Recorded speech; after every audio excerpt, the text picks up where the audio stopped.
Hi guys, this is Rash here, and this is video number 2 of my series of videos called Know Your Android. So in this video I'll be bringing you a few apps that I find interesting personally. So let's get right to it. The first app on the list is Unified Remote. To use this app you need to have a Windows PC. How this works is you download this app onto your phone, and you also go into unifiedremote.com. unifiedremote.com, and you download the setup file for PC. Download it and install it onto your PC. So this is the server that will be running on the PC. So what you need to do is leave everything as it is on the PC. You just need to install this and leave it as it is, and if needed you can select start server on system startup. So what you do on your phone is you just go, you open up the app and you tap on servers, tap add and select automatic and select your PC, and that's pretty much it. So right now there are a lot of remotes that are available. So just to give you a demonstration, go to basic input, and this is the mouse. As you can see, my mouse moves and I can move stuff around, do a right click and stuff like that. And say for example with the Chrome browser, I can go to the home page. I can again control Chrome with this. Similarly, file manager shows you the list of drives you have, and you can just launch stuff from here and so on. Again, you've got Firefox, Internet Explorer, iTunes. So there's a lot of features in here. You can just check it out whenever you want to. Task manager, again, it shows what all are running and so on. So that's Unified Remote. The next app on my list is called Pulse. So this is more of a news app kind of thing. You've got different pages that you can set up. So all you need to do is just tap on settings and go into manage sources, and you can select how your pages need to be customized. There are preset, you can add pages with preset stuff like music or art and design and so on, or you can add specific sources by yourself. So say for example I want entertainment on the page, so I select something, say for example TV guide, and then I also want popular mechanics. So I do this, I go back, I've got these two on this page, and then I go back. This is page 5 and I get TV guide and popular mechanics on the same page. So again, the fun, I've just got a few preset pages lined up. So basically what this is it basically just updates news that you want, and it gives it to you in a form of in a tile form that you can actually just, it's pretty nice to look at. It gives you the headlines, and if you want to you can just tap on stuff, and it's pretty huge, so it's easy to read as well. So I find this pretty good. So that's pretty much it for Pulse. The next app on my list is called Memory Booster. Yes, I know what you're thinking. You've seen a lot of memory boosters, a lot of task managers, but what sets this apart from the rest is that it actually has widgets. Yeah, a lot of them do have widgets. The reason I like this a lot is because it's got a widget that doesn't take a lot of space, just a single tile, and all you need to do is just tap the widget and it kills memory. So that's pretty much it. So I tap it again, I've got 516 megs free. So that is one of the reasons why I like this app a lot. So just to show you, under widgets you've got memory booster, auto, boost switch, combo, quick boost, task killer, and task killer is the one I use, but to each his own. If you want to use a different one, you can. It gives you a lot of options. It's pretty handy. It's pretty what do you say, unobtrusive, and it gets the job done.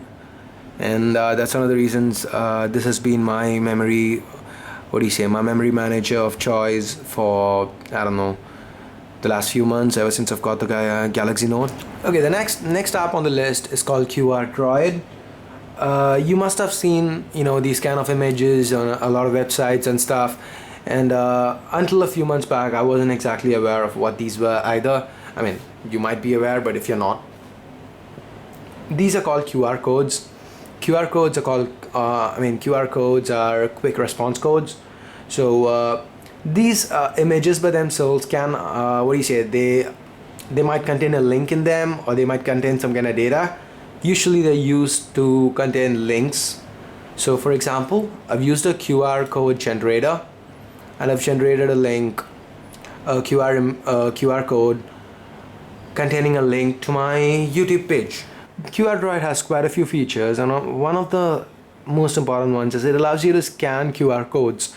So all you need to do is select scan from camera, and you just go ahead and put it over there, and you can see that it decoded the link. So this is the URL I used to generate this QR code, and that's exactly what has been deciphered over here. And I just tap on it, and off we go to my YouTube page. And by the way, thanks a lot guys, I just hit 300,000 views, so thanks a lot, keep watching, I love you guys. So that's it for Droid. The next app on the list today is Doubletwist Player. This is one of my favorite apps, and I've had this app on every Android phone that I've used in the last few years. The reason why this app is awesome is because it's got something called AirSync that actually allows you to wirelessly sync your playlists or all your songs onto your phone. So the app itself is free, but AirSync does cost you something. I'm not exactly sure how much I paid for it, but I will annotate it onto the video, so you should be seeing it now probably. Okay, so how this actually works is that once you have AirSync and Doubletwist installed on your phone, you get to download Doubletwist Player from the website, and you install it. So for anyone who've not seen this before, I'm pretty sure that the first thing that pops up to your mind, that pops up in your mind is that this looks like iTunes. It actually does, but it's not as powerful as iTunes, or it's nowhere near as good as iTunes. Not that iTunes is really good anyway. I'm not going to get into that now. But the advantages of this app is that the first thing, it actually lets you import all your iTunes playlists and Windows Media Player playlists. So for anyone who's jumping from iOS to Android, this is going to be your music player. At least to set your phone up in the first place, because it's gonna help you import all your iTunes playlists. So when I moved from the iPhone, it really helped me out. So anyway, okay, so what you do next is you go onto your phone, you move on to settings, and you got this thing over here called Enable AirSync. Toggle it on. Now go on to Setup AirSync, and you get a passcode. So you will be prompted to enter a passcode over here. Just enter the passcode, and your phone would sync wirelessly with your PC. You can go ahead and select sync music to my device, and you can either select all music. You can either sync all music or only the selected playlists. You can also select whether you want to import new music from your device, and the same thing for videos, photos, subscriptions, and so on. If you've seen my last video, you'd probably know that the Q player is the one that I use to actually play my music, but I still have Doubletwist installed just for the AirSync facility. I just hate connecting my phone to the computer. That's the reason I have multiple batteries, a wall charger. I just don't like connecting my phone to the PC unless I'm flashing something. So if you like me, this would be a welcome addition to your list of apps that you have on your phone. So that's pretty much it for this video, guys. If you have any kind of questions or comments, leave it in the comment section. The link to my Facebook and Twitter pages, as well as my email ID is in the description of the video, so you can contact me that way as well. If you have any kind of any tips or suggestions on how I can improve my videos, or if you have any app that you feel is interesting enough to be included in the video, please leave it in the comment section. I will include it in my future videos, and I will credit you for letting me know as well. So talking about credits, this guy just called me Joey P, Joseph Patton. I'm pretty sure that's his handle, if not I'll annotate it on the video. He actually wanted me to include links to the market for the apps, the names of the apps in the description. So I hadn't done that for my first video.